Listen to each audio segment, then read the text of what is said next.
My dad was stationed over here, so I've been coming here since I was a little kid. I've always liked planes, and so now I have a grandson that gets to come over too. The smiles on all the kids' faces, seeing them getting into the airplanes, getting to the trucks and everything. I don't know, it just really doesn't matter what age gets up in, especially our 5-ton, they light up and they love it.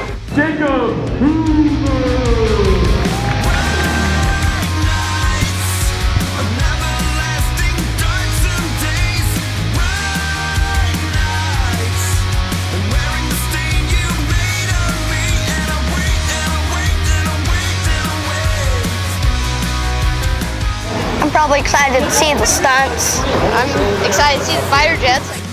The Thunderbirds, really, I mean, they're just so exciting. And, you know, my son has liked them since he was little, and now hopefully the grandson will be the same way.